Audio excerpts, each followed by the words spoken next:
This email is a match to gasoline. The thing about Halloween parties is that everyone gets to pretend they're someone else for one night. What I didn't expect was to discover my wife had been pretending to be someone else for months. My name is Greg Harlan, and I'm 39 years old, managing 3 restaurants in our mid-sized New England city. Used to box in college, which comes in handy when dealing with drunk customers and apparently cheating wives. Tonight, I'm dressed as a detective. Ironic, considering I'd hired a real one just last week. "Greg, you ready?" Alicia called from the bathroom. My wife of 12 years, mother of my 2 daughters, HR manager at the local medical center, 36 years old and still turning heads wherever she goes. Tonight, she was going as Catwoman. Black leather that hugged every curve, mask that covered just enough to be mysterious. "Almost," I replied, adjusting my fake badge. The real detective's report was burning a hole in my jacket pocket. Photos, hotel receipts, text messages, everything I needed to know about my wife's affair with Dominic Ruiz. We drove to Richard's house in silence. Richard Kowalski has been my best friend since high school, married to Nikki for 8 years. They throw the best Halloween party in our neighborhood every year. Usually, I look forward to it. This year, I was looking forward to it for entirely different reasons. "You've been quiet lately," Alicia said as we pulled into Richard's driveway. "Work stress," I lied. The truth was, I'd been watching her. Every late night at the office, every girls' night out with Susie, every time she smiled at her phone and quickly put it away when I walked in the room. Richard's house was already packed. Jack-o'-lanterns lined the walkway. Fake spiderwebs covered the porch. And the sound of laughter and music spilled onto the street. Inside, the usual crowd. Neighbors, coworkers, old friends. Everyone in costume, everyone pretending to be someone else. "Greg! Alicia!" Nikki bounced over, dressed as a fairy godmother. "You both look amazing. Alicia, that costume is incredible." "Thanks," Alicia smiled, but her eyes were already scanning the room. Looking for him, and I realized. I found Richard in the kitchen, dressed as a vampire, arguing with 2 other guys about whether Batman could beat Superman in a fight. Normal Halloween party conversation. I tried to focus, but my attention kept drifting to the living room where Alicia was talking to a group of women. "You okay, man?" Richard asked, noticing my distraction. "You seem off tonight." "Just tired," I said, accepting the beer he handed me. "Long week." That's when I saw him. Dominic Ruiz, 38 years old, foreman at the textile factory on the east side of town. Married to Susie, who happened to be Alicia's best friend since childhood. He was dressed as a gladiator, showing off the muscles he'd built at the gym where, according to my PI, he and Alicia had been meeting for workouts that had nothing to do with fitness. Susie was with him, dressed as a Roman goddess. She looked beautiful, but there was something in her eyes when she looked at her husband. Something cold. Something knowing. I watched as Dominic made his way through the party, greeting people, laughing at jokes, playing the part of the devoted husband and friend. When he reached Alicia's group, I saw the moment their eyes met.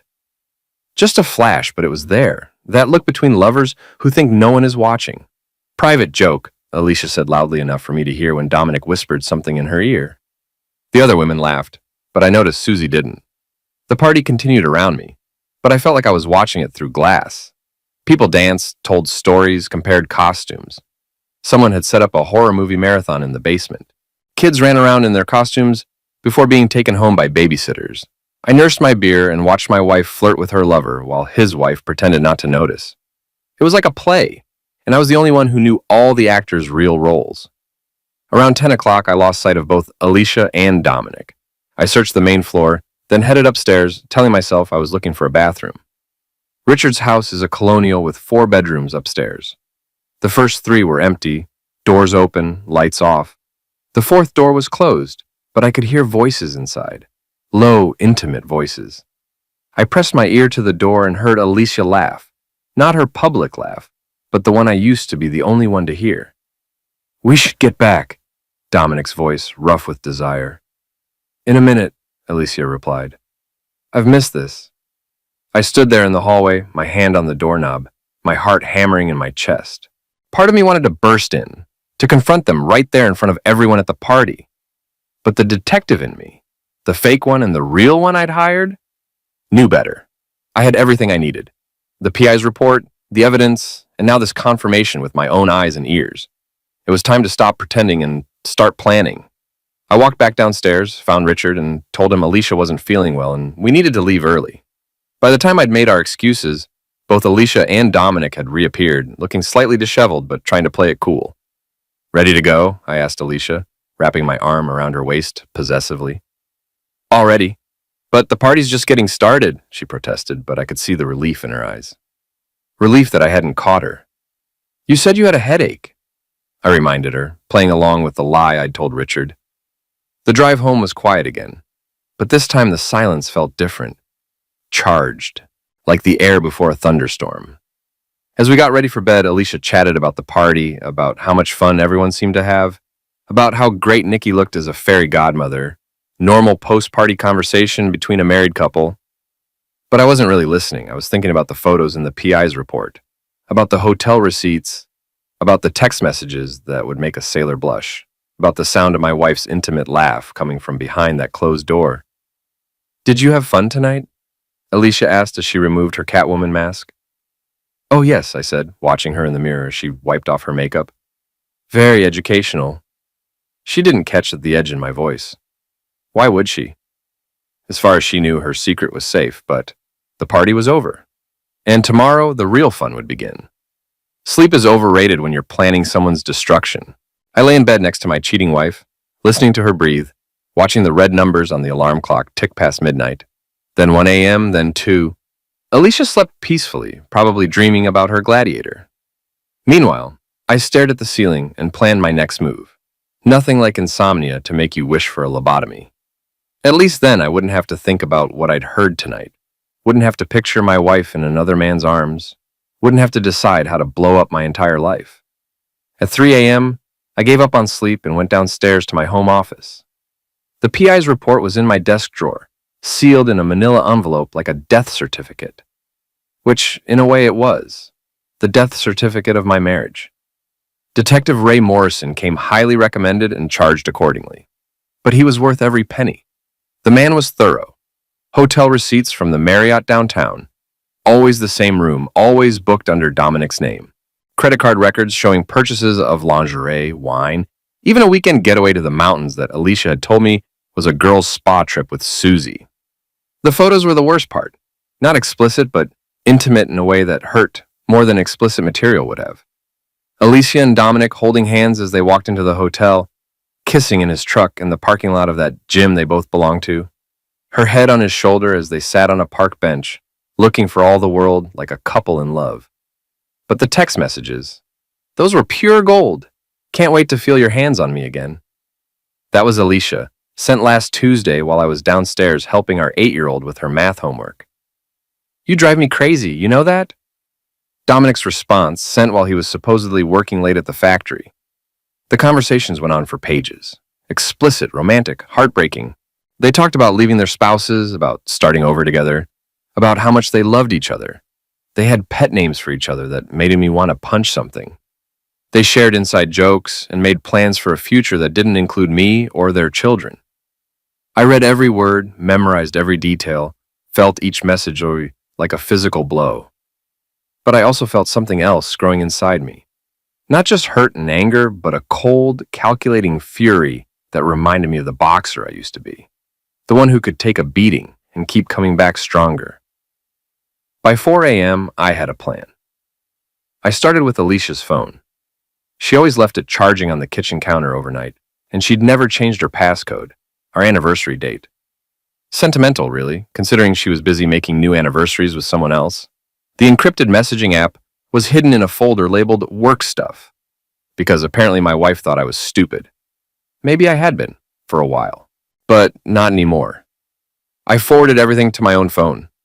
Every photo, every message, every heart emoji-filled love note. Then I went back to my office and composed an email that would change everything. The recipients list was carefully chosen. Alicia's parents, who still thought their daughter was a saint. Her boss at the medical center, who had strict policies about workplace conduct and moral character. Her sister in California, who'd always looked down on me for not being good enough for precious Alicia. And most importantly, Susie Ruiz, who deserved to know what her husband and best friend had been doing behind her back. The email was simple and devastating. I'm sorry you have to learn about this in an email, but I thought you should know. I've recently discovered that Alicia has been having an affair with Dominic Ruiz for the past 8 months. I've attached evidence that speaks for itself. I wanted you to hear it from me before this becomes public knowledge, which it inevitably will. I'm sorry for all of us. Greg Harlan. I attached everything. Photos, text messages, hotel receipts, credit card statements. A complete dossier of betrayal. Professionally compiled and personally devastating. My finger hovered over the send button for a full minute. Once I pressed it, there would be no going back. Alicia's life as she knew it would be over. Her relationship with her parents, her job, her friendship with Susie, her marriage to me, all of it would crumble.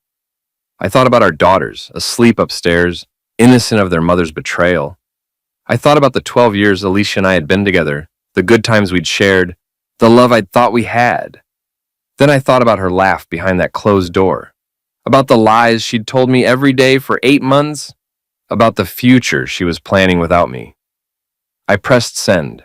The responses started coming in within hours.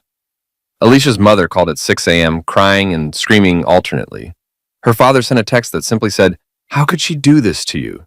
To the girls. Her boss left a voicemail about a mandatory meeting first thing Monday morning. But it was Susie's response that surprised me. A single text message that made my blood run cold. "You have no idea what you've started." Well, let's find out, I thought as I deleted the message and went upstairs to wake my wife. Alicia was still sleeping peacefully when I sat down on the edge of the bed with a cup of coffee. She looked beautiful in the morning light, her dark hair spread across the pillow, her face relaxed and innocent.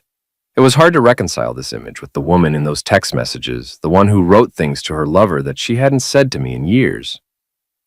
"Morning, sweetheart," I said softly. She stirred, opened her eyes, and smiled at me. The same smile she'd been giving me for 12 years, the same smile she'd given me last night after spending time in a closed room with another man. "Morning," she murmured, stretching. "What time is it?" "About 7. Your phone's been buzzing all morning. Might want to check it." I watched her face as she read the messages, watched the color drain from her cheeks as she realized what had happened. It was like watching someone die in slow motion. "Craig," she whispered, her voice barely audible. "I can explain." "Can you?" I asked, taking a sip of my coffee. "Because I'd love to hear how you explain 8 months of lying to me, to our children, to everyone who trusted you." She started crying then, big tears that rolled down her cheeks and onto the pillow. Once upon a time, those tears would have broken my heart. Now they just annoyed me. "It just happened," she sobbed. "I didn't mean for it to happen. I love you, Greg. I love our family." "Funny way of showing it," I said. "Hotel rooms, weekend getaways, planning a future with him. That's not something that just happens, Alicia. That's something you choose, day after day, lie after lie." My phone buzzed with a text message from Susie. "We need to talk, all of us. Tonight." I showed Alicia the message. She read it and went even paler. "She knows," Alicia whispered. "Of course she knows. I sent her everything, photos, messages, receipts. She knows exactly what you and her husband have been doing." Alicia looked at me like she was seeing me for the first time. Maybe she was. Maybe she'd gotten so used to thinking of me as the boring, predictable husband that she'd forgotten I was capable of fighting back. "What do you want from me?" she asked. I stood up, straightened my robe, and looked down at the woman I'd loved for 12 years. "I want you to get dressed, go downstairs, and explain to our daughters why Mommy's phone won't stop ringing. I want you to call your lover and tell him his wife knows everything. And then I want you to think very carefully about what you're going to do next, because this is just the beginning."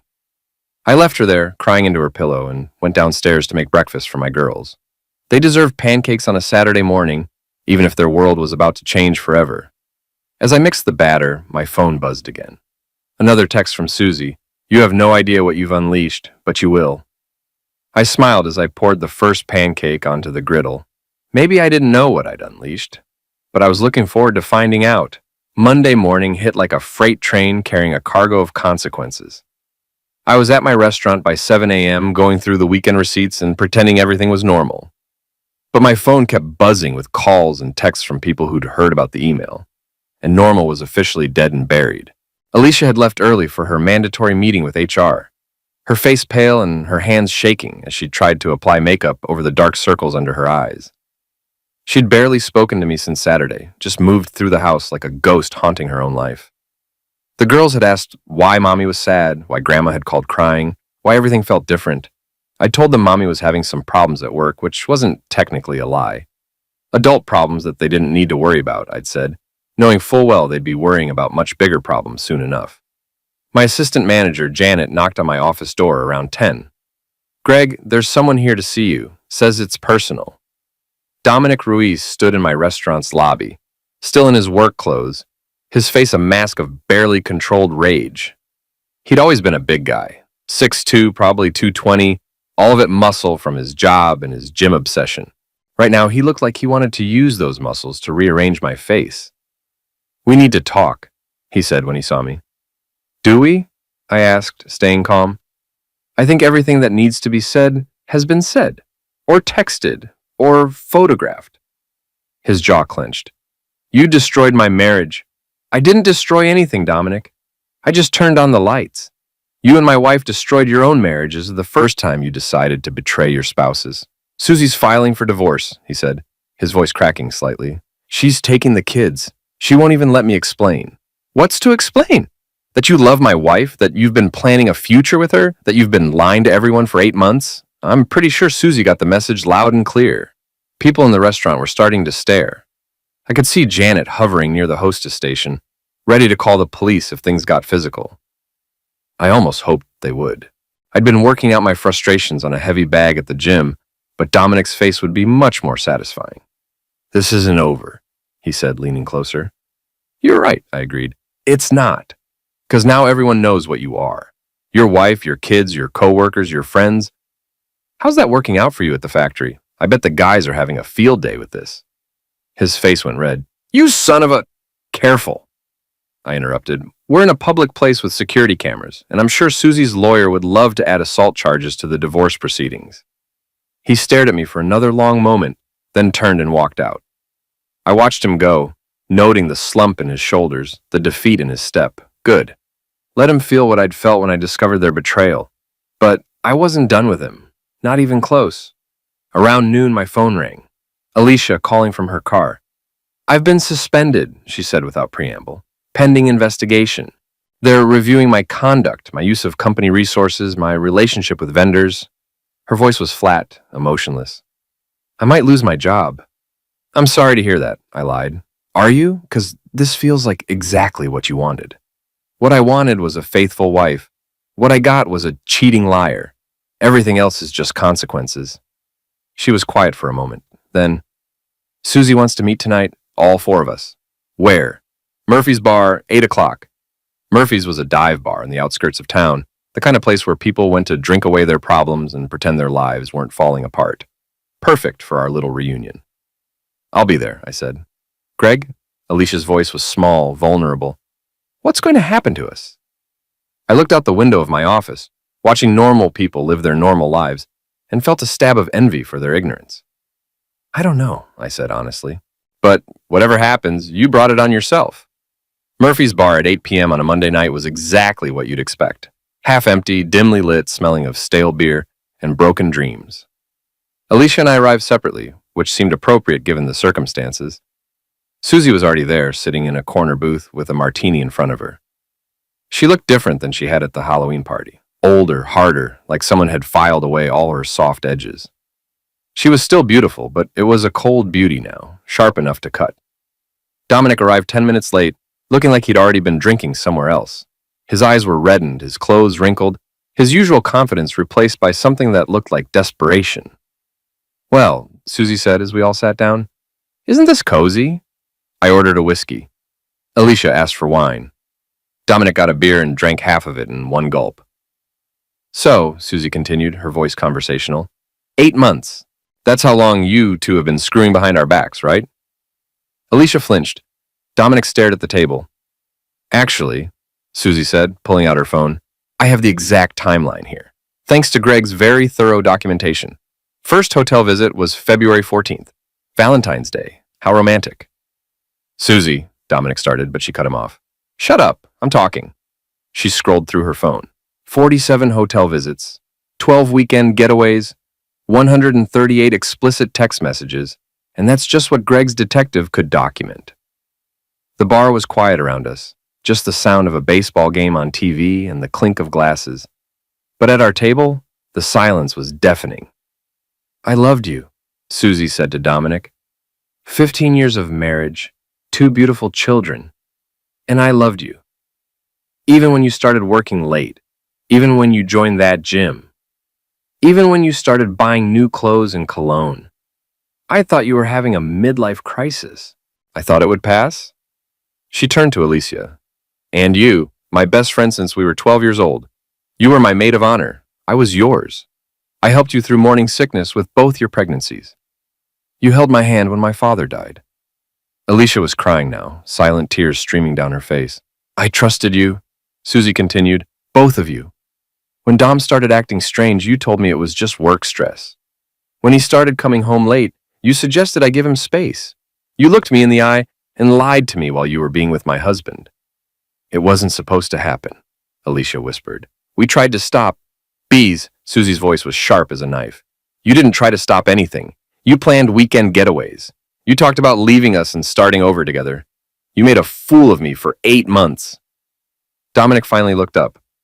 "I'm sorry, Susie. I know that doesn't mean anything now, but I am sorry. I never meant to hurt you." "You're sorry you got caught," she replied. "Just like you're sorry your life is falling apart, but you're not sorry for what you did. If Greg hadn't exposed you, you'd still be doing it." She was right, and we all knew it. "Here's what's going to happen," Susie said, finishing her martini. "I'm divorcing you, Dom. I'm taking the house, the kids, and half of everything you own. My lawyer says I have an excellent case for adultery, and thanks to Greg's evidence, I can prove it." She stood up, gathered her purse, and looked at each of us in turn.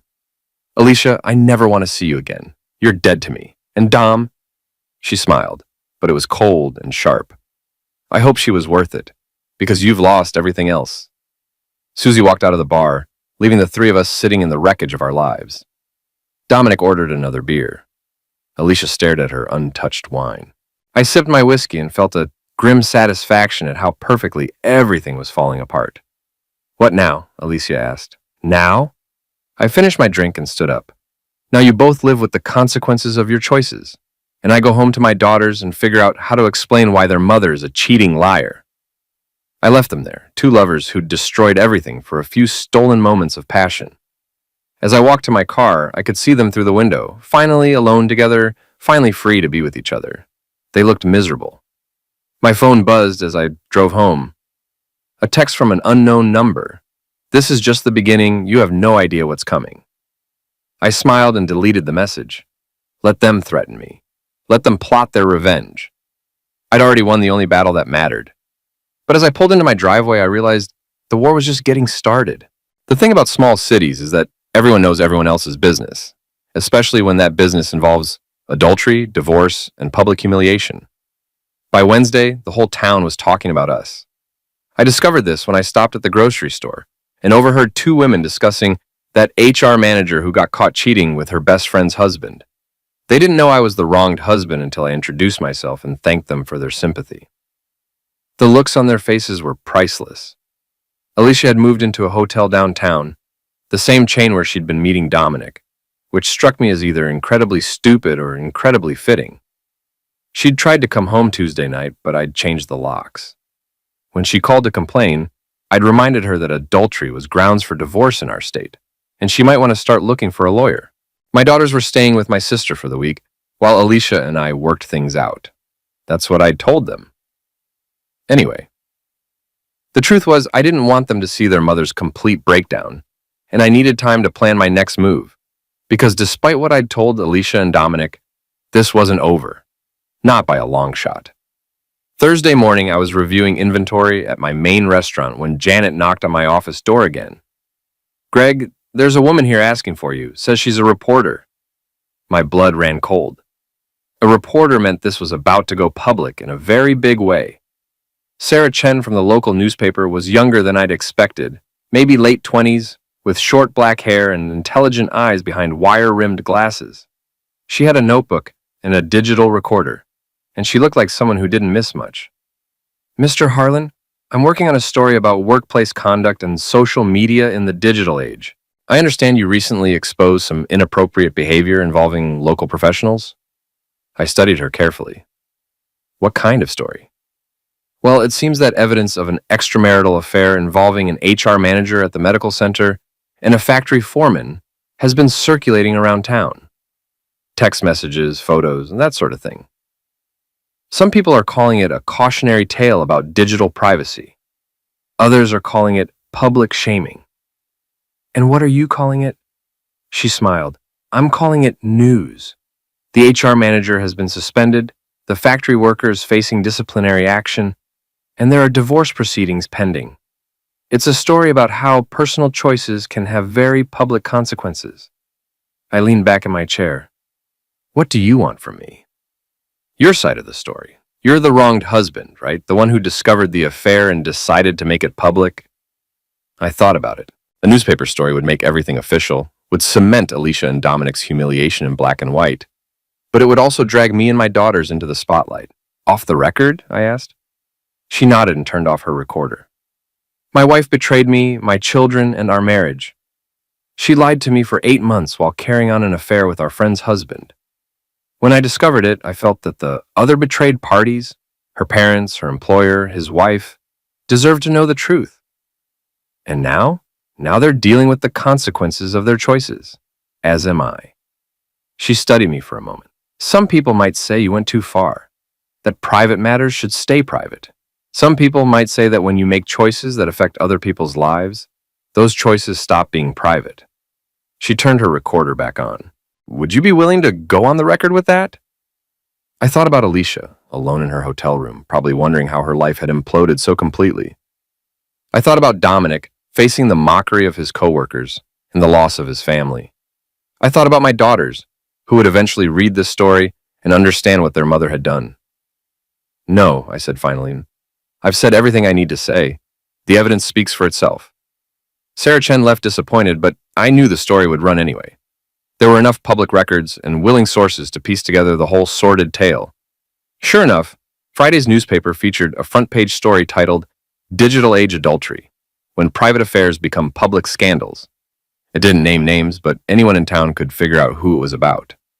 The story quoted anonymous sources describing the text messages, the hotel visits, the evidence that had been circulated to family and friends. Alicia called me, sobbing after she read it. How could you let this happen? She cried. Everyone will know. The girls' friends, their teachers, everyone. I didn't let anything happen, I said calmly. You did this, Alicia. Every choice, every lie, every hotel room. You built this house of cards, and now it's falling down. I made a mistake. You made 100 mistakes. For 8 months. This isn't a mistake. It's a pattern of betrayal. She hung up on me, but she called back an hour later. Dominic wants to meet with you, she said, on tonight. Why would I want to meet with Dominic? He has a proposition. I almost laughed. What kind of proposition could he possibly have that would interest me? He wants to make a deal. He thinks maybe we can work something out. All of us. Now I was curious. What kind of deal? Just meet with him, please. Murphy's Bar, 9 o'clock. Against my better judgment, I agreed. Murphy's Bar was busier on Friday night, but I still found Dominic in the same corner booth where we'd had our confrontation earlier in the week. He looked worse than before, unshaven, hollow-eyed, like a man who hadn't slept in days. Thanks for coming, he said as I sat down. What's this about, Dominic? He ordered us both drinks, then leaned forward conspiratorially. I think we can help each other. I can't imagine how. Look, we're both screwed here, right? My marriage is over, my job's in jeopardy, everyone in town thinks I'm a piece of crap. Your marriage is over too, and your wife's career is destroyed. We're both going to lose our houses, our kids, everything. I sipped my whiskey and waited for him to get to the point. But what if we didn't have to lose everything? What if there was a way to make this whole thing go away? I'm listening. Alicia and I, we love each other. We want to be together. And you and Susie, you're both free now. Maybe we could work something out. I stared at him. Are you suggesting what I think you're suggesting? Think about it. You and Susie could get together, Alicia and I could be together, and everyone wins. The kids would have stable homes, we could all move on, and nobody has to be the villain. Except that Susie hates your guts and never wants to see any of us again. She's hurt right now, but she'll come around. She's practical. And she likes you. She always has. I've seen the way she looks at you. I finished my whiskey and signaled for another. Let me get this straight. You want me to help you get together with my wife by getting together with your ex-wife, who despises all of us for what you did to her. It could work, he said desperately. We could all be happy. You know what would make me happy, Dominic? He leaned forward eagerly. Watching you lose everything you care about, just like you made me lose everything I cared about. Watching your wife take your kids and your house and half your money. Watching your coworkers laugh at you behind your back. Watching my wife realize that you're not worth what she gave up for you. His face went pale, then red. You bastard. You're enjoying this. Every minute of it. He stood up abruptly, knocking over his beer. This isn't over, Greg. You think you've won, but this isn't over. Yes, it is, I said calmly. You just don't know it yet. He stormed out, leaving me alone with my whiskey and my satisfaction. But as I sat there, I realized he was right about one thing. This wasn't over. There was still one more card to play, one final move that would end this game permanently. I pulled out my phone and scrolled through my contacts until I found Susie's number. Time to find out if Dominic was right about how she looked at me. Hello, Susie, it's Greg. We need to talk. Saturday morning, I met Susie at a coffee shop across town, far from the prying eyes and gossiping tongues of our neighborhood. She looked better than she had at Murphy's bar, more composed, more like the confident woman I'd known for years. But there was still that edge to her, that sharpness that came from having your life blown apart by the people you trusted most. You look good, I said as she sat down with her latte. Liar. I look like heck, and we both know it. But she smiled when she said it, the first real smile I'd seen from her since this whole mess started. How are you holding up? Some days are better than others. The kids are asking questions I don't know how to answer. My lawyer says I'll get everything I want in the divorce, but that doesn't make it hurt less. I nodded. I know what you mean. Do you? Because from where I'm sitting, you seem to be handling this better than the rest of us. Maybe I'm just better at hiding it. She studied my face, or maybe you're getting exactly what you wanted. There was something in her tone that made me look at her more carefully. What do you mean? Dominic called me last night, after he met with you. He was drunk and rambling, but he said some interesting things. My stomach tightened. Such as how you seemed to be enjoying his misery, how you turned down his offer to work things out between all of us, how you looked like a man who was winning a game nobody else knew he was playing. I sipped my coffee and chose my words carefully. What did you think of his offer? You mean his pathetic attempt to manipulate us into accepting his affair? His fantasy that I'd somehow fall into your arms so he could have a clear conscience about stealing your wife? She laughed, but it wasn't a happy sound. I thought it was typical Dominic. Selfish, stupid, and completely tone-deaf. But it got me thinking about some things. About how convenient it was that you hired a private investigator right before Halloween. About how you happened to have all that evidence ready to go the morning after the party. About how perfectly everything has fallen into place for you. I felt like I was walking on thin ice, but I kept my expression neutral. I'm not sure what you're getting at. I think you knew about the affair long before Halloween, Greg.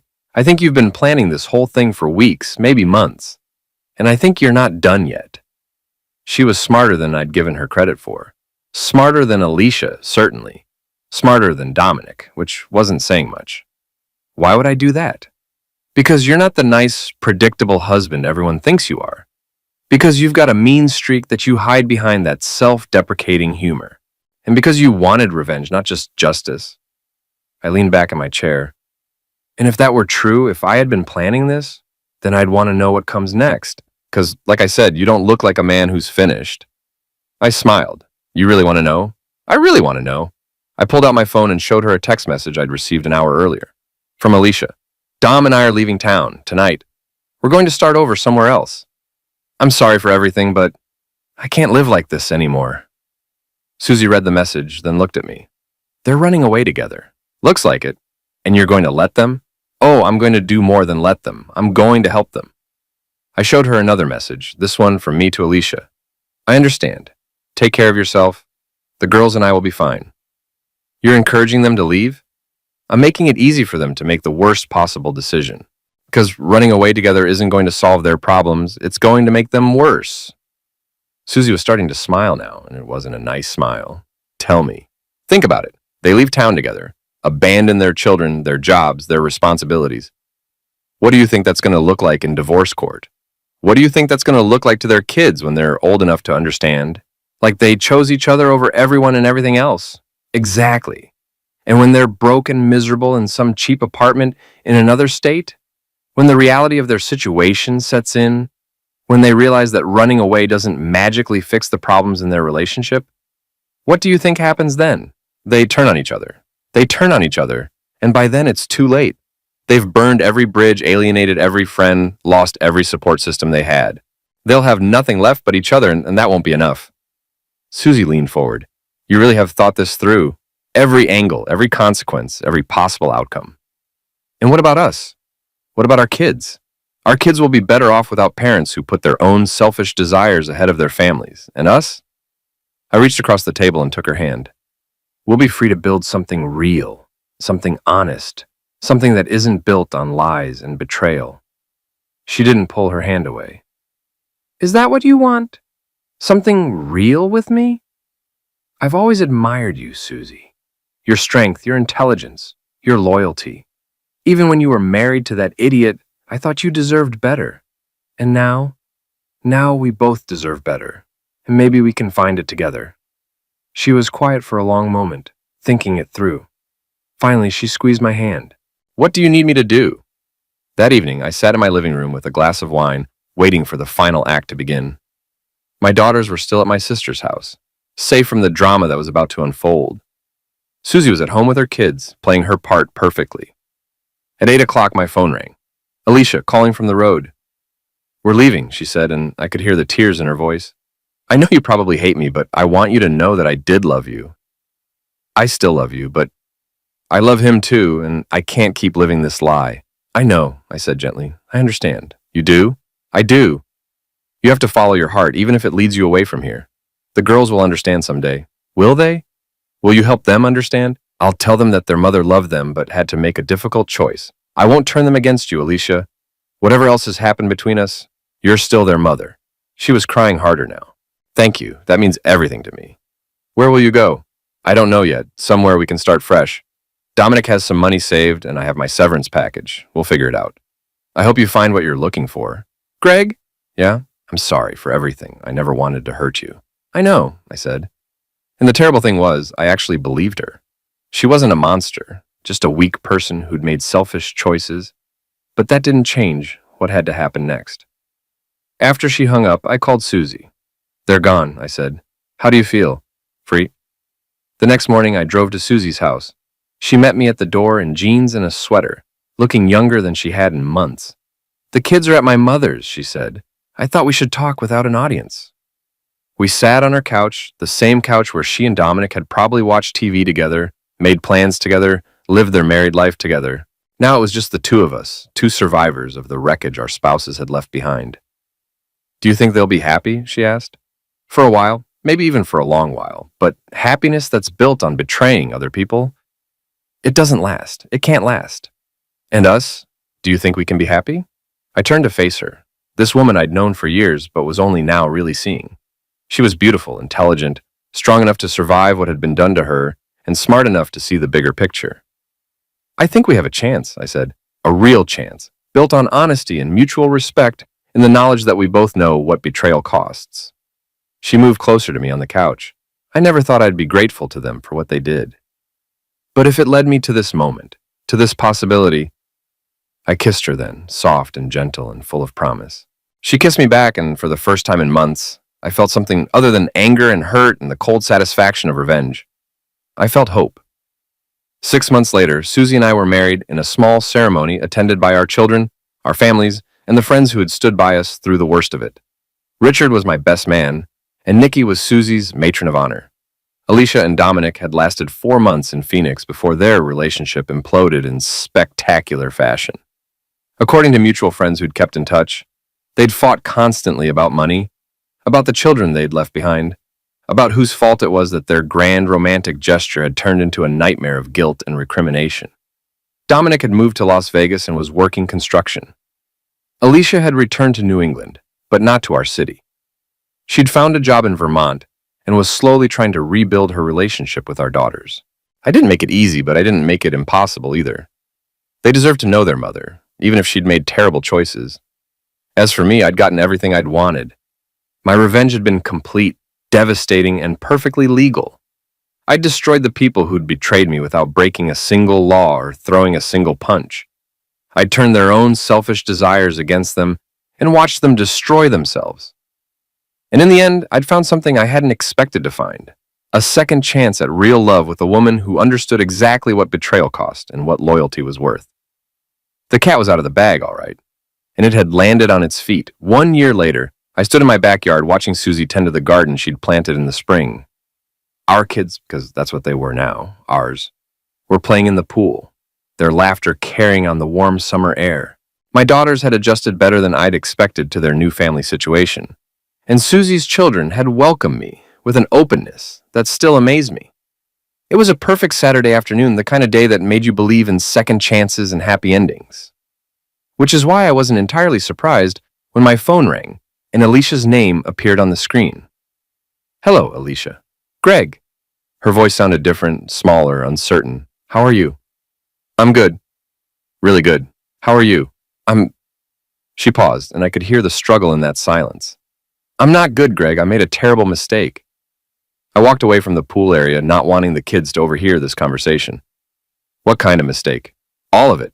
Leaving you, leaving the girls, thinking that what Dominic and I had was worth destroying everything for. I was wrong. I was so wrong." "I'm sorry to hear that." "Are you? Because I was hoping maybe there was a chance for us to work things out, to try again." I stopped walking. "Alicia, I'm married to Susie. We've been married for 6 months." The silence on the other end of the line stretched so long I thought she'd hung up. "Married," she finally whispered. "You married her?" "Yes." "Do you love her?" I looked back at Susie, who was showing my youngest daughter how to properly water the tomato plants. "Yes, I do." "More than you loved me?" It was a fair question, and it deserved an honest answer. I love her differently than I loved you. I love her with full knowledge of what betrayal costs and what loyalty is worth. I love her with eyes wide open, with no illusions, with complete trust that she'll never do to me what you did. "I would never do it again," Alicia said desperately. "I know how much I hurt you, how much I lost. I would never make that mistake again." "Maybe not, but I would never trust you again. And without trust, love is just a word." She started crying then, soft sobs that once would have broken my heart. Now they just made me sad for the woman she'd been and the choices that had led her to this moment. "I lost everything," she whispered. "My job, my marriage, my best friend, my children's respect. Everything." "You didn't lose those things, Alicia. You traded them for 8 months with a man who turned out not to be worth the price you paid." "I know that now, but knowing it doesn't help. I'm alone, Greg. I'm completely alone." I thought about offering her comfort, about telling her things would get better, about being the kind, understanding ex-husband who helped her through her crisis. But that man had died the night I discovered her betrayal. The man who'd replaced him was harder, more practical, and far less forgiving. "You made your choices," I said simply. "Now you have to live with them." "That's it? That's all you have to say to me?" "What do you want me to say? That I forgive you?" "I do, for my own peace of mind. That I understand why you did what you did, I do, because you're human, and humans make mistakes. But that doesn't mean I want you back in my life, and it doesn't mean there are any second chances. Please, Greg, I'm begging you." "Begging me for what?" "To destroy the happiness I've found with Susie? To confuse our children by pretending we can go back to something that was broken long before you started cheating? To risk everything I've built on the hope that you've really changed?" "I have changed. I swear I have. Maybe you have. But I've changed too, and the man I am now knows better than to bet his future on maybes and promises from someone who's already broken them." She was quiet for a long time. When she spoke again, her voice was flat, defeated. "I heard about your wedding from my sister. She said it was beautiful." "It was. The girls looked happy in the pictures. They are happy. And you? Are you happy, Greg?" I watched Susie laugh at something one of the kids had said. Watched her ruffle my youngest's hair with the casual affection that had become as natural as breathing. Yes, I said, and I'm very happy. Good, Alicia said, and to her credit, she sounded like she meant it. You deserve to be happy. I wish I could be happy too. You can be. Not with me, not with the life you threw away, but you can build something new. It won't be what you had, but it can still be good. How? How do I do that when everyone knows what I did? When my own parents barely speak to me? When my daughters look at me like I'm a stranger? The same way everyone does it. One day at a time, one choice at a time, one relationship at a time. You rebuild trust by being trustworthy. You rebuild respect by being respectable. You rebuild love by being loving, without expecting anything in return. That sounds like a very long road. It is, but it's the only road you have left. After she hung up, I stood in my backyard for a few more minutes, thinking about the conversation, about the woman I'd once loved, about the choices that had brought us all to this point.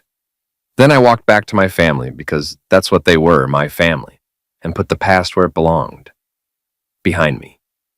That evening, after the kids were in bed, Susie and I sat on our porch swing, watching the sunset and talking about our plans for the future. We were thinking about taking a family vacation, maybe to the beach, maybe to the mountains. Normal plans for a normal family, built on the ashes of our old lives. Alicia called today, I told her. Susie nodded. She'd known this day would come eventually. How is she? Not good. She wanted to know if there was a chance for us to get back together. And what did you tell her? I told her I'm married to you and I'm happy. Susie took my hand. Are you happy? I looked at this woman who'd been through heck and come out stronger, who'd taken a chance on a second marriage with a man who'd been betrayed just as badly as she had, who'd blended our families with grace and patience and love. Happier than I ever thought I could be, I said. She smiled and leaned against my shoulder. Good, because I plan to keep you that way for a very long time. As we sat there in the gathering darkness, I thought about the Halloween party that had started it all, about the costumes and masks and pretenses that had hidden so many secrets. I'd gone as a detective that night, and in a way, I'd never taken the costume off. I'd investigated, uncovered the truth, and pursued justice with a single-minded determination that had surprised even me. But the case was closed now. The guilty parties had been punished, the innocent had been protected, and justice as she had been served. Not the kind of justice you'd find in a courtroom, but the kind that comes from allowing people to face the full consequences of their choices. Alicia and Dominic had gotten exactly what they'd asked for. Each other and nothing else. They'd traded everything they had for a love affair that couldn't survive the weight of what it had cost. In the end, they'd learned what I'd always known, that some prices are too high to pay, no matter how much you think you want what you're buying. As for me, I'd gotten my revenge and found my redemption. I'd proven that nice guys don't always finish last. Sometimes they finish first, with the best woman, the best life, and the satisfaction of knowing they'd played the game better than anyone else. The cat was out of the bag, all right.